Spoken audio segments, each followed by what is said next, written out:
Welcome to System Failure Signals. Something strange happens right before every major collapse. It's not the crash, it's not the panic, it's the silence. The moment governments stop publishing data, or quietly delay it, or suddenly change how it's reported, collapse is already underway. This is not theory, this is not opinion. This pattern has repeated again and again across history, and most people miss it because silence doesn't scream, it whispers. Today we're going to talk about why missing data is one of the most dangerous signals in the financial system, why governments never explain it honestly, and why when the numbers disappear, the damage is already done.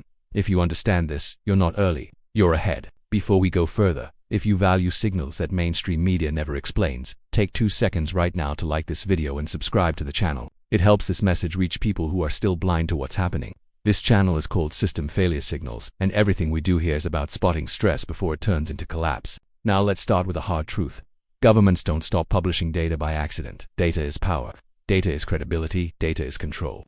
When a government delays, revises, hides, or quietly retires a data series, it's because that data is no longer telling the story they need the public to believe. And by the time that decision is made, internal alarms are already flashing red. Think about this. Inflation data, employment data, trade data, bank stress data, debt auctions, housing starts, credit conditions. These numbers are supposed to be boring, routine, mechanical. But when stress enters the system, those boring numbers become political liabilities, and that's when the reporting starts to change. Let's go back in time for a moment. In the late 2000s, before the global financial crisis exploded, several key indicators started behaving strangely. Housing data became less frequent. Mortgage risk reporting was softened. Bank exposure was bundled, averaged, and delayed. Risk didn't disappear. It was blurred. By the time the public realized what was happening, the system was already broken behind the scenes. Fast forward to 2020. In the early months, unemployment data lagged reality. Economic shutdown damage was underestimated.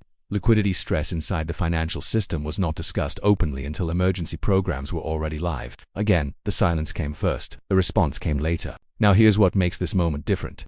Today, we're not seeing just bad data, we're seeing missing data. Reporting delays, sudden methodology changes, temporary suspensions, quiet footnotes that say updates will resume later, and later quietly becomes never. This is important. When governments stop publishing data, they are not hiding strength. Strong systems brag, strong systems publish everything. Weak systems manage perception. Let me explain how this works in plain terms. Imagine you're running a business and sales are falling fast. If you're confident you can fix it, you show the numbers and explain the plan. But if the situation is out of control, you delay the report. You revise definitions, you change timelines. Governments behave the same way, just with better language and bigger consequences. Silence becomes a signal when reality no longer fits the narrative. Now here's the part most people don't understand. The market reacts to missing data even faster than bad data. Investors, institutions, and insiders know that if the numbers aren't coming out, it's because the numbers are ugly. So confidence erodes quietly, liquidity pulls back, risk premiums rise, and the average person feels nothing until everything breaks at once. This is why collapses always feel sudden to the public and slow to insiders. The warning phase happens in silence. Look at reporting delays. When a government says a data release is postponed due to technical reasons, that usually means the result creates political or financial risk.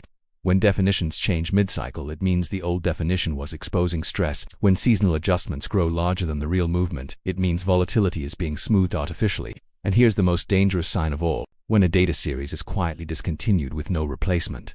That's not a pause, that's a burial. At System Failure Signals, we track these disappearances more closely than the numbers themselves, because numbers can lie. Silence rarely does. Now you might be thinking, if this is true, why isn't everyone talking about it? Because silence doesn't trend. Fear sells when it's loud. This is quiet fear, institutional fear, the kind that moves capital, not headlines. Here's another uncomfortable truth. Governments don't hide data to protect you. They hide data to buy time. Time to stabilize markets, time to prevent panic, time to manage debt, time to protect credibility. But buying time doesn't fix the underlying problem. It just compresses the eventual outcome. Every suppressed signal increases pressure elsewhere. Liquidity dries up, trust weakens, volatility spikes unexpectedly. And when the release finally comes, it's not gradual, it's violent. This is why the phrase "nothing to see here" is one of the most dangerous phrases in finance. Now let's talk about today. Around the world, reporting timelines are stretching, revisions are growing larger, emergency definitions are becoming permanent, and transparency is declining at the exact moment debt, leverage, and geopolitical risk are rising. That combination has never ended gently. You don't need to predict the exact date of a collapse. That's not the goal. The goal is to recognize the phase we're in, When data goes silent, the system has moved from stability into damage control. And here's the key insight. By the time governments admit stress openly, the opportunity to protect yourself cheaply is gone. The early signals are never announced, they are removed. This is why elites don't rely on headlines. They watch what stops being reported. If you've stayed with me this far, you already understand more than most investors, analysts, and commentators. And this is exactly why channels like System Failure Signals exist. Not to scare you, not to predict doom dates, but to help you see what the system itself is trying not to show you. As we move forward, expect more silence. Expect fewer clean numbers. Expect more adjustments. That doesn't mean collapse is tomorrow. It means stress is already here. The real question is not will something break. The real question is who sees it early enough to act calmly. Before you go, I want to hear from you. Have you noticed any data that quietly disappeared or changed recently? Drop it in the comments. This channel thrives on shared intelligence, and if you think someone you know still trusts official numbers blindly, share this video with them.